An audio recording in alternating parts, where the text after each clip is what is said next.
Bapa di dalam surga, kami mengucap syukur kepadamu.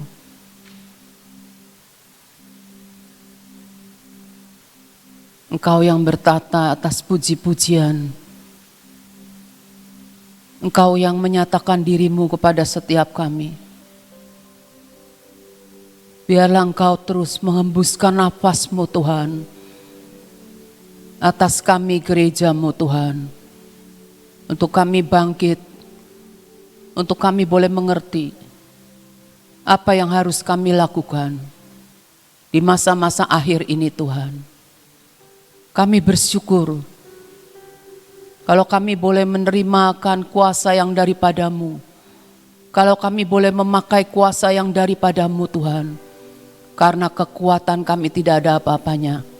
Tetapi kekuatan yang daripada-Mu, kuasa yang daripada-Mu Tuhan.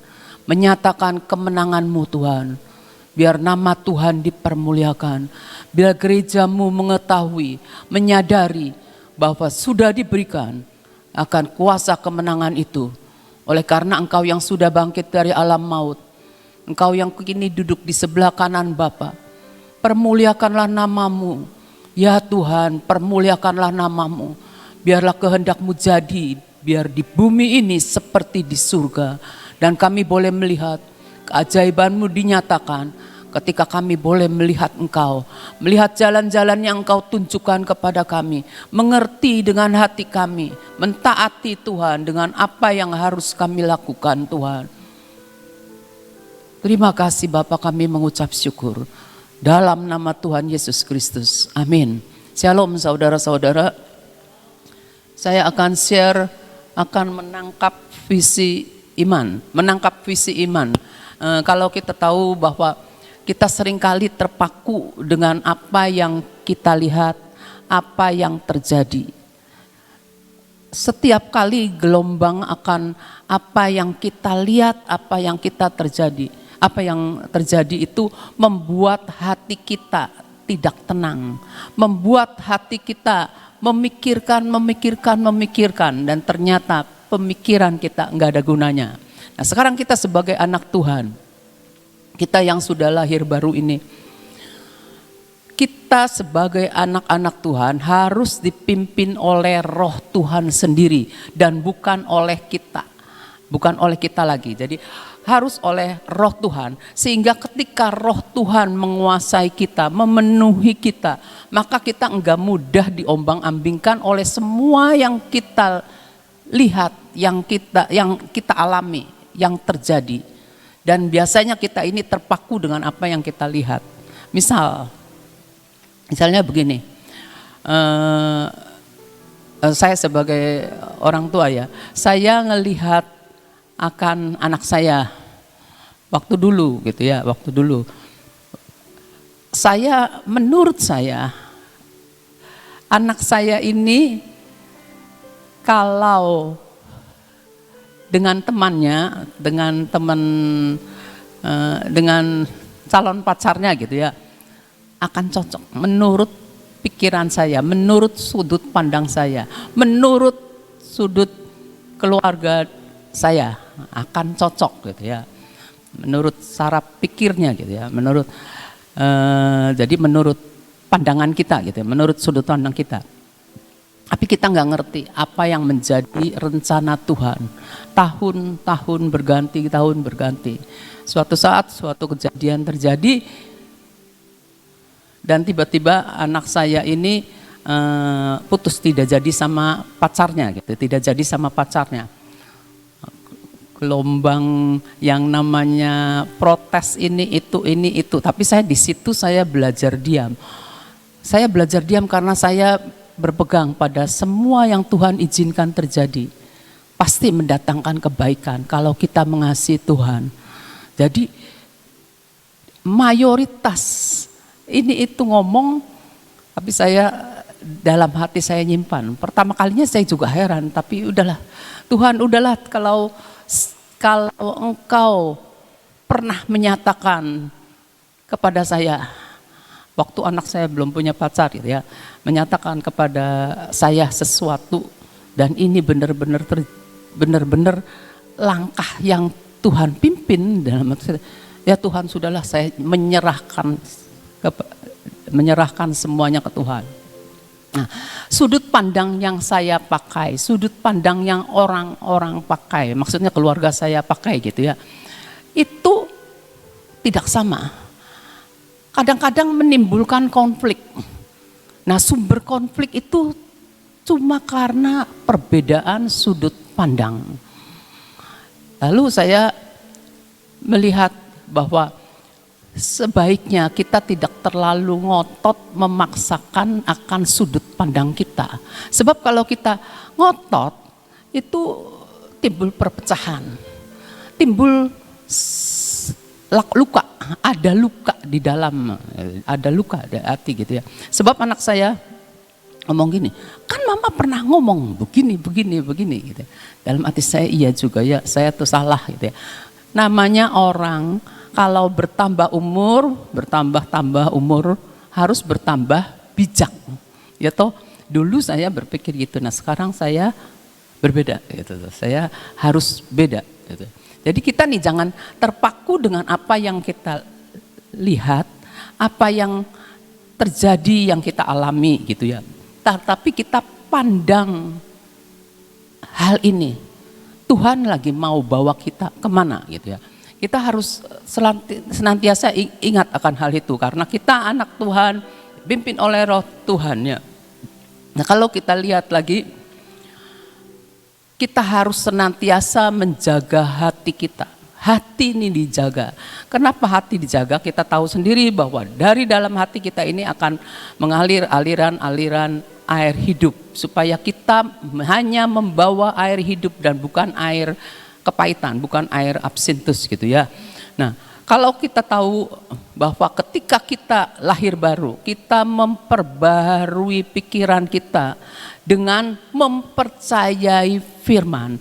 Kalau kita mempercayai firman, kita dapat melihat firman. Kita dapat melihat firman. Ketika kita mempercayai firman, kita dapat melihat firman sebagaimana yang Allah inginkan. Jadi ada firman. Misalnya firmannya apa gitu ya, bahwa apa yang engkau alami kamu tidak tahu, tapi suatu saat kamu akan tahu. Nah, kita harus pikir seperti itu. Ya memang Tuhan, saya nggak tahu, tapi Tuhan yang tahu. Jadi saya mau bergulir, saya mau gelinding baik dengan apa, setuju dengan apa yang Tuhan katakan, walaupun kita tidak mengerti. Saat kita tidak mengerti, Tuhan terus pimpin kita gitu. Minta Tuhan untuk pimpin kita. Jadi kita itu kalau kita dapat melihat firman, maka kita ini akan tahu bahwa kehidupan kita ini dalam terang firman Tuhan. Kalau kita benar-benar kita bisa melihat firman, jadi pertama kalinya kita memperbarui pikiran kita. Memperbarui pikiran kita, mau tidak mau hidup kita harus sesuai dengan firman Tuhan.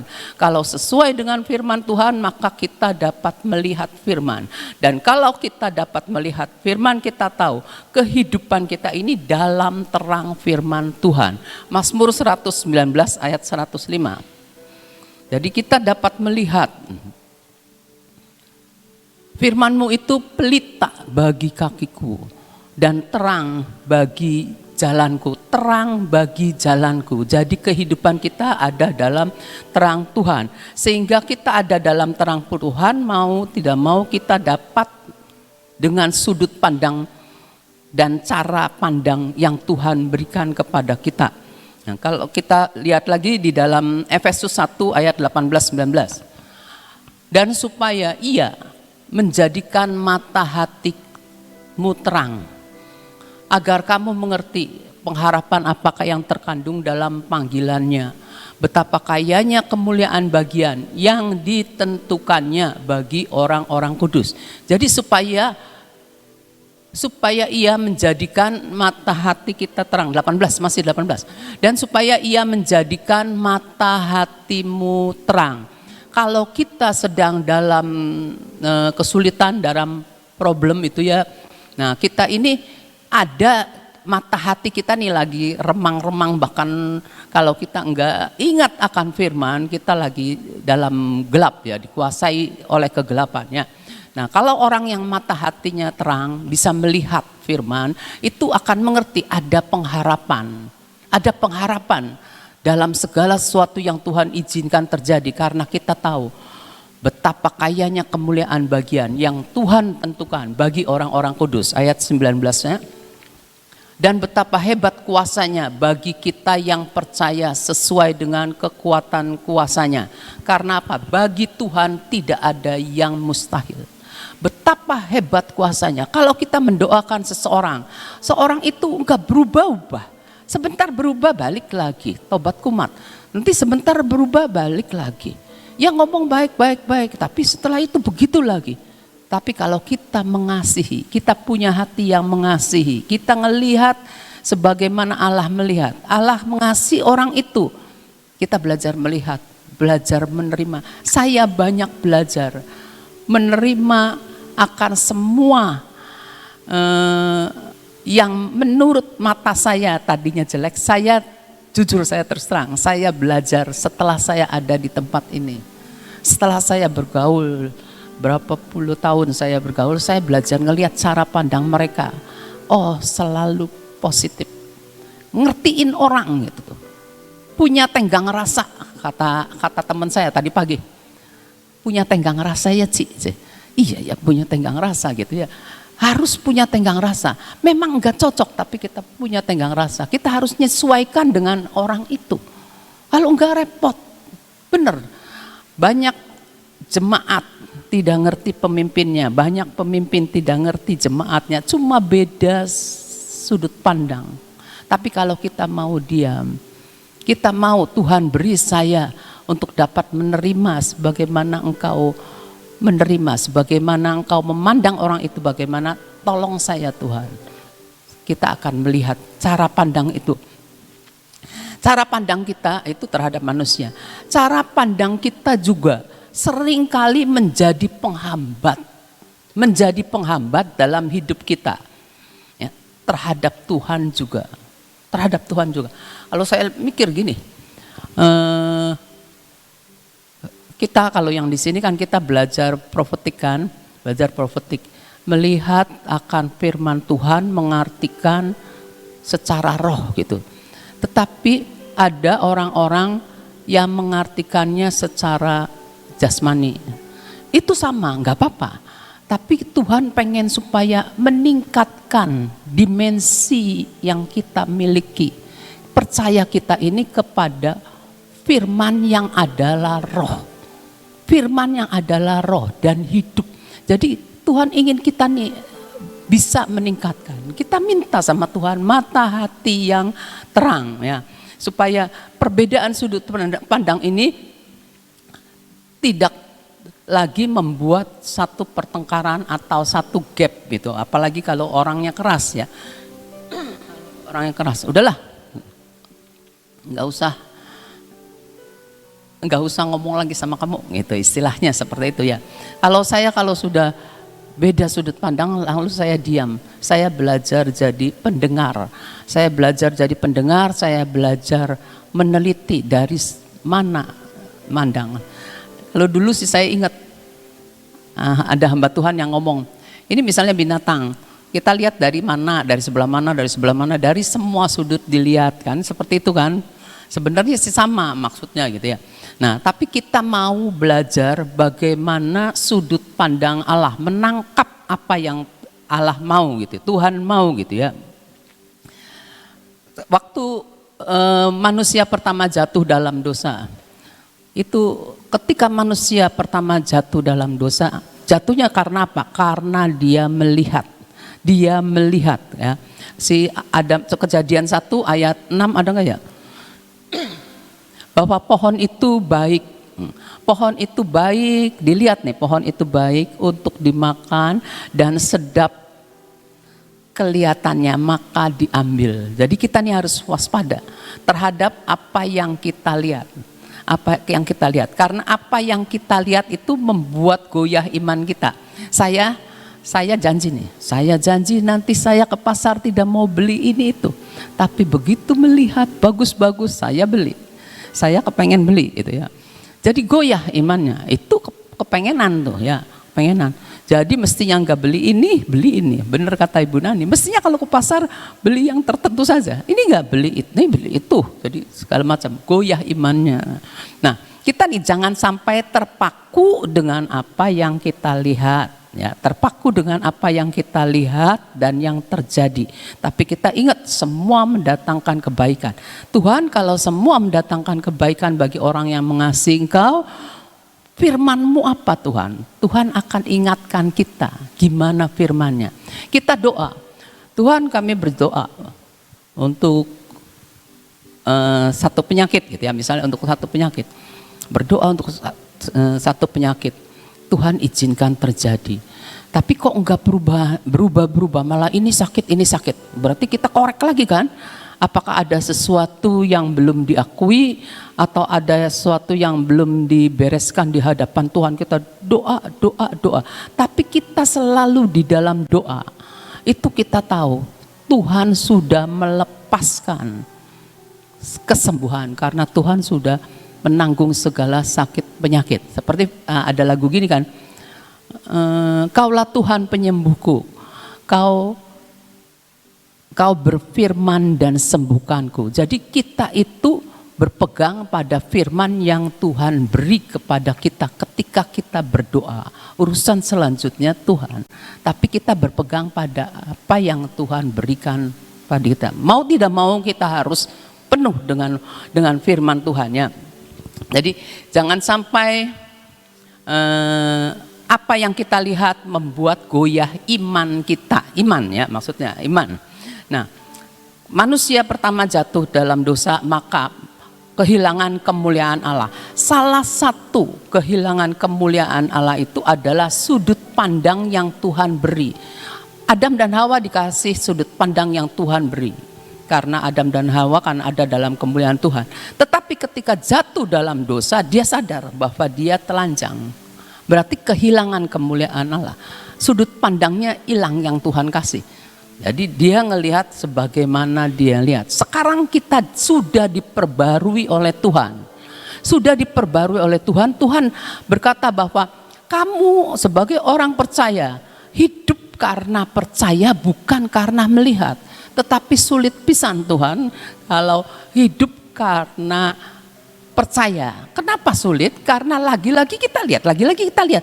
Dan mayoritas semua menyatakan seolah-olah mayoritas yang benar. Padahal belum tentu. Seperti 12 pengintai. 10 ngomong begini-begini yang tidak baik. 2 yang ngomong kita lakukan. Jika Tuhan berkenan maka kita bisa. Di situ ada firman-Nya. Jika Tuhan berkenan ya. Coba kita lihat bilangan 2 Korintus 5 ayat 7 dulu. 2 Korintus 5 ayat 7. Ada enggak? 2 Korintus 5 ayat 7.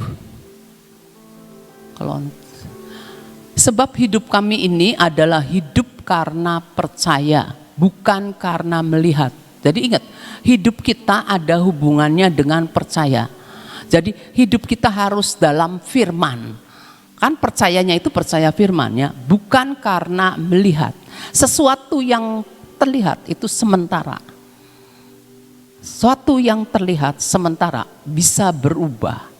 Ya, ingat, segala sesuatu yang kita lihat itu kita jangan terpaku dengan apa yang kita lihat. Kalau kita mengasihi seseorang, apapun jeleknya orang itu, betapa bejatnya orang itu, kita tetap percaya Tuhan mengasihi dia dan kita tetap percaya bahwa Tuhan sanggup membuat dia bertobat. Kita harus punya pikiran seperti itu. Jadi jangan, enggak mungkin lah, udahlah enggak usah doain orang kayak gitu, enggak bisa doain. Ada pepatah bilang gini, saya pernah dengar nih, sering dengar malahan. Katanya, sampai tua juga tidak akan berubah, kata dia. Dalam hati saya tuh, Iya, kamu ngomongnya begitu karena kamu sudah putus asa, tapi saya punya Tuhan. Saya punya Tuhan, saya bisa berdoa buat orang itu dan orang itu akan berubah. Sampai kapanpun, selama orang itu masih hidup, saya bisa berdoa dan orang itu bisa berubah. Tapi harus terus menerus doa. Kita terus menerus harus berdoa buat bangsa ini. Apapun yang saudara lihat di bangsa ini, bombardir apapun yang Tuhan izinkan terjadi, tetap kita berdiri buat bangsa ini. Karena kita tahu Tuhan mengasihi bangsa ini. Karena kita tahu banyak yang berdiri buat Indonesia. Kita percaya, kita satukan doa kita ya. Karena kalau kita lihat ya, Bilangan 13 ayat 18 dulu, terus 31 sampai 33. Jadi musuh iman ya, musuh iman itu adalah penglihatan kita, penglihatan jasmaninya kita ya. Bilangan 13 ayat 18 ngomong begini. Amatilah bagaimana keadaan negeri itu. Jadi diamati, dilihat ya. Apakah bangsa yang mendiaminya kuat atau lemah? Apakah mereka sedikit atau banyak? 12 pengintai mengamat-ngamati, melihat dengan teliti ya. Sama-sama ya. Terus ayat 31 aja loncat. Ayat 31.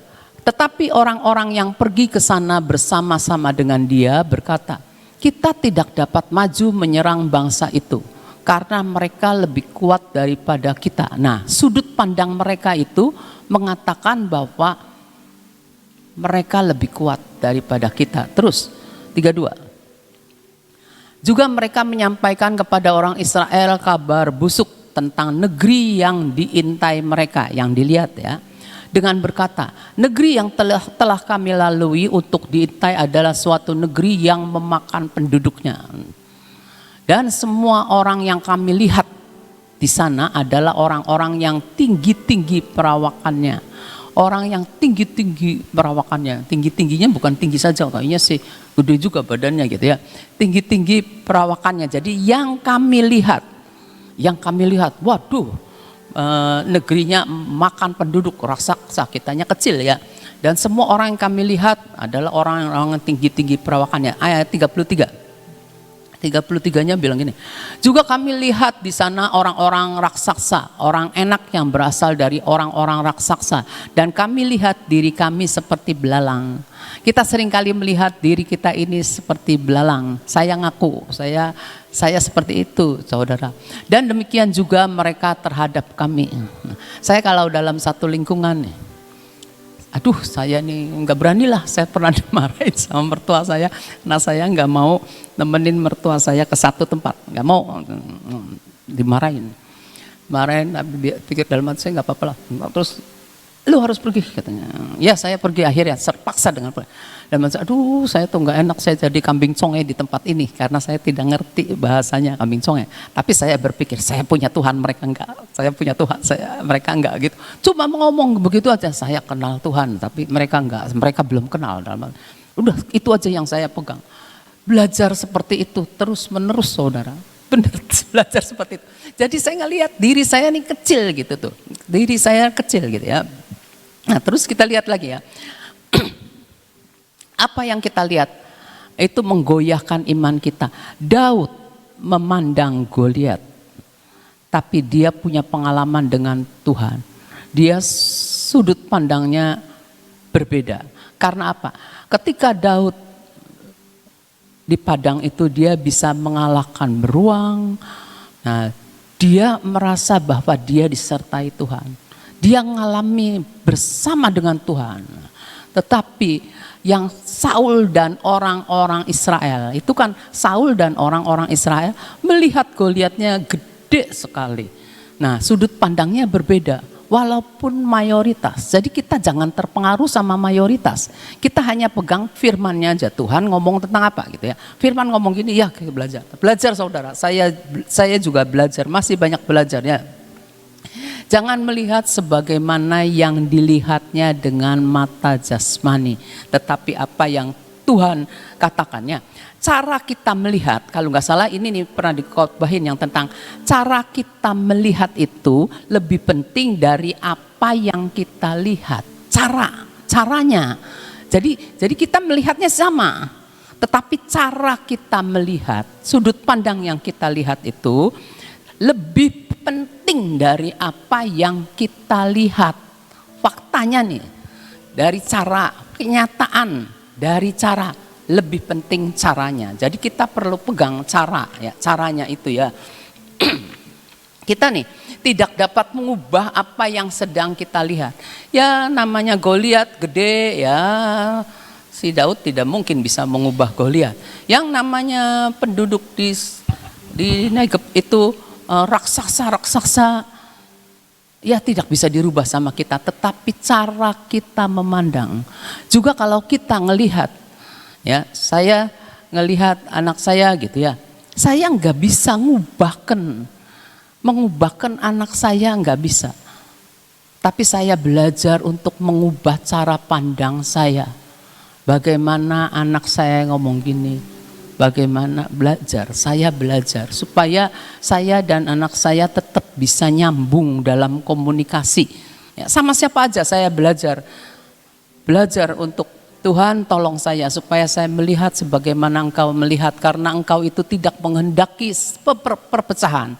Satu perbedaan akan membuat perpecahan jika kita ngotot dengan pendapat kita, dengan cara pandang kita. Tapi kita harus minta sama Tuhan ya. Tetapi kita ini walaupun kita tidak bisa mengubah apa yang kita lihat, kita bisa mengubah cara pikir kita. Kita bisa mengubah cara kita melihat, cara sudut pandang kita ya. Nah, ini yang disebut dengan hidup oleh iman. Jadi menangkap visi iman. Kita definisi iman dulu ya. Ibrani 11 ayat 1. Ibrani 11 ayat 1 itu bunyinya iman adalah dasar dari segala sesuatu yang kita harapkan dan bukti dari apa yang tidak kita lihat. Iman adalah dasar, iman. Jadi iman adalah dasar dari segala sesuatu yang kita harapkan. Bukti dari segala sesuatu yang tidak kita lihat. Dasar dari segala sesuatu. Kamu ngarepin apa? Harus dasarnya iman. Iman yaitu firman Yesus, itu iman. Jadi kita nih harus punya dasarnya iman ya. Jadi kalau kita ingin kita terpaku melihat sesuatu yang gak enak tentunya ya. Terpaku melihat sesuatu yang terjadi, kita ingat Tuhan, saya hidup oleh karena percaya dan bukan karena melihat. Sekarang saya berharap Tuhan, dengan iman saya mau setuju dengan Engkau Tuhan, bahwa Engkau sanggup mengubah segala sesuatu. Bahwa Engkau berkata, tidak ada yang mustahil bagi orang yang percaya dan tidak ada yang mustahil bagi Engkau untuk Engkau bekerja Tuhan. Saya percaya gunung gede di hadapan saya bisa berpindah. Dulu ada hamba Tuhan yang ngajarin, yang share tentang gunung yang berpindah. Saudara semua tentu tahu. Dengan caranya Tuhan. Dengan caranya Tuhan, entah bagaimana pokoknya dengan caranya Tuhan. Bisa Tuhan lakukan hal itu. Bukti dari segala yang tidak kita lihat. Kalau saya bilang bukti dari segala yang saat ini belum kita lihat. Nanti terbukti itu. Tapi kita berpegang pada firman. Jadi firman kita pegang ya. Nangkep firmannya gitu ya. Tangkep firmannya. Tangkep apa yang dikatakan firman itu. Karena firman itu adalah roh. Jadi kehidupan kita itu harus dalam terang firman Tuhan. Kehidupan itu harus dalam terang firman Tuhan. Kita pikiran kita diperbarui oleh Tuhan ya. Melihat keadaan sulit saat-saat ini kan, karena belum ada perubahan gitu ya, belum ada ya. Tapi cara kita melihat nih bisa mengubah apa yang kita lihat. Kemarin itu saya sumpek saudara, bener sumpek. Satu, dalam pekerjaan saya, jadi bukan di rumah, di Bahagia. Listrik mati, telepon tidak jalan, waduh mabok saya. Telepon sudah tidak jalan, nih ada orang WA ke saya, nanya, kata saya tuh telepon aja, tidak nyaut-nyaut. Saya telepon ke WA ke pembantu, tidak diangkat. Ya ampun Tuhanku, saya bolak-balik pegel. Bener, banyak sekali kerjaan kemarin. Nah, saya Tuhan, aduh, bener-bener nih saya ngelihat, kalau saya melihat, saya pengennya naik darah, pengennya marah gitu ya. Tapi sekarang saya belajar Tuhan, karena Engkau yang berfirman, bislah saya mau pegang. Tetap saya pegang, semua mendatangkan kebaikan, semua mendatangkan baik. Ketika saya mikir semua mendatangkan kebaikan, langgan saya tidak datang. Hari itu janjinya datang jam 10. Kebetulan kejadian juga di Bahagia, saya pikir lumayan ada ini. Enggak datang dianya. Waduh, saya cari siapa yang harus dihubungin, mau tidak mau saya harus hubungin gitu ya. Saya tanya dan akhirnya semua diberesin. Sebenarnya bukan salah di Bahagia. Sebenarnya karena kabel-kabel listrik dan kabel-kabel telepon itu pada rusak, enggak keruan-keruan. Aduh, pokoknya kalau ingat, soalnya kan saya butuh telepon, saudara tahu saya punya usaha, butuh telepon. Saya butuh listrik dalam usaha saya butuh listrik. Saya butuh itu semua. Kalau nggak ada bagaimana? Ya sudah, saya jalani dan saya mengucap syukur saja. Tuhan, Engkau pasti buka jalan, Engkau pasti buat sesuatu buat saya. Ayat terakhir Mazmur 19 ayat 9 ya. Mazmur 19 ayat 9 ngomong ini, titah Tuhan itu tepat. Jadi kita harus berpegang pada firman. Tepat pasti firman. Menyukakan hati. Perintah Tuhan itu murni, membuat mata bercahaya. Kalau kita lagi sedih, kalau kita lagi gelap, mata kita juga suram. Pasti saudara bisa ngelihat kalau saya lagi bersedih ya. Kalau saya lagi sumpah, pasti saudara bisa lihat juga kan. Nah, tapi kalau kita sebagai anak Tuhan, apapun yang kita hadapi gitu ya, kita enggak mau terpaku, kita pasti punya firman, membuat mata kita bisa melihat dan tangkap apa yang Tuhan mau, dan kita mau ambil dan kita mau lakukan. Kita bisa menerima dari Allah. Ketika mata kita bercahaya, kita bisa melihat, kita bisa menerima apa yang Tuhan berikan kepada kita. Nih Tuhan kasih. Dan terbuka terhadap jalan-jalan Allah. Karena kalau mata kita bisa melihat, maka jalan-jalan itu terbuka. Jadi jangan terpaku pada apa yang kita lihat dan terjadi. Jangan terpaku di situ. Ingat, Tuhan kita sanggup melakukan. Tuhan kita sanggup menghembuskan. Untuk semua yang menghalangi itu dihembuskan, Tuhan akan menyingkir ya, asal kita percaya. Itu aja yang bisa kita bagi. Yuk, kita doa ya. Bapa, kami mengucap syukur kepadamu. Engkau terlalu ajaib bagi kami.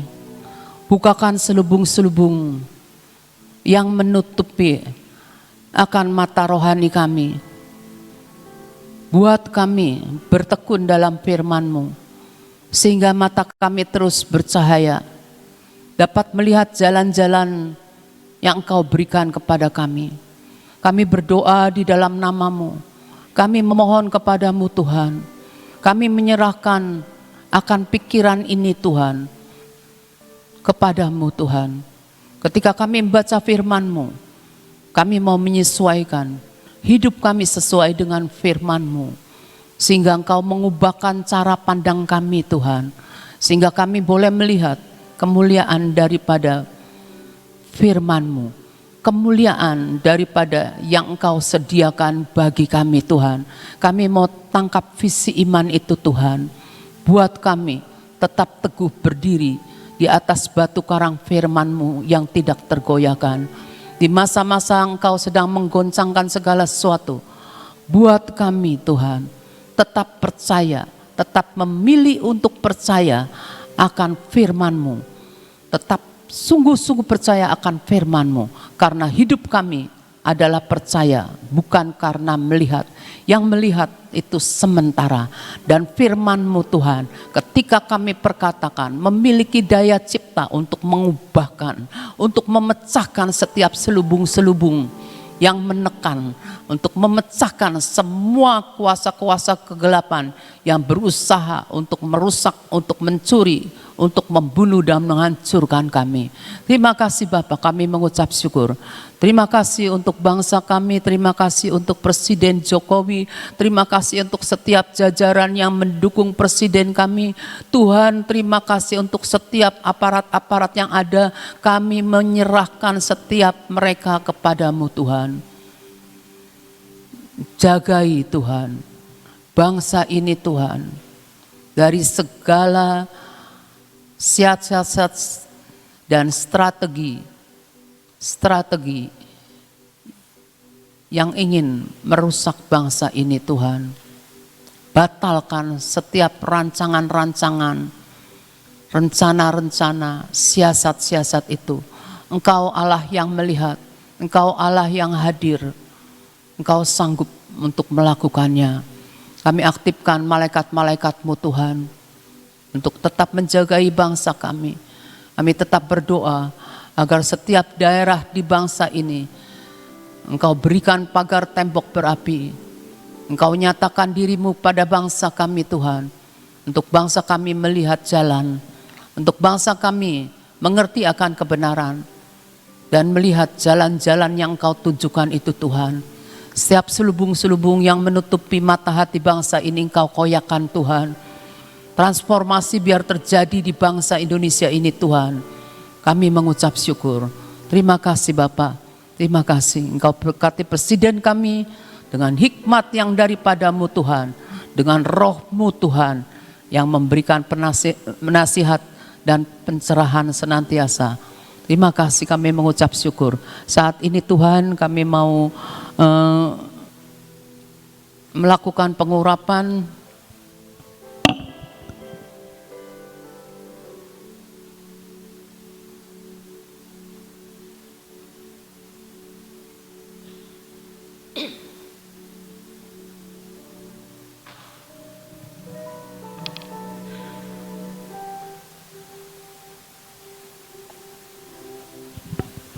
Bapak, kami mengangkat akan tangan kami di hadapan-Mu. Engkau memberikan kepada kami minyak urapan-Mu Tuhan. Kami hidup dengan kekuatan oleh karena Engkau Tuhan. Kami menerima Tuhan akan minyak urapan ini Tuhan.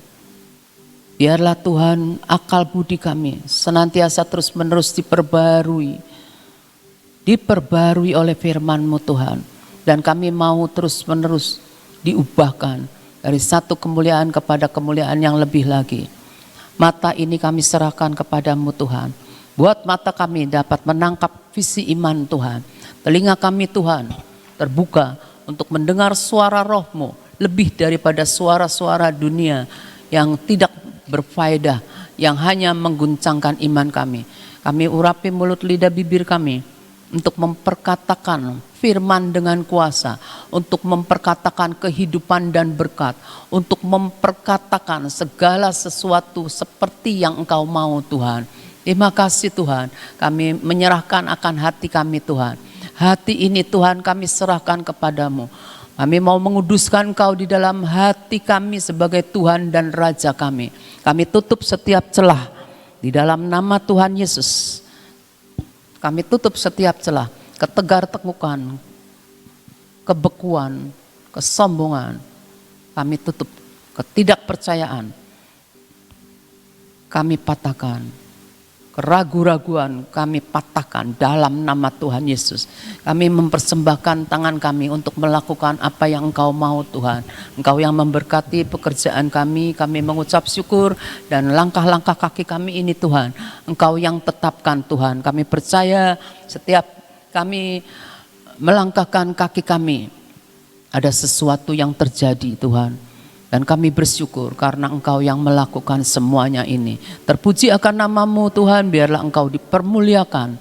Di dalam nama Tuhan Yesus Kristus kami mengucap syukur dan berdoa. Kita sama-sama katakan amin.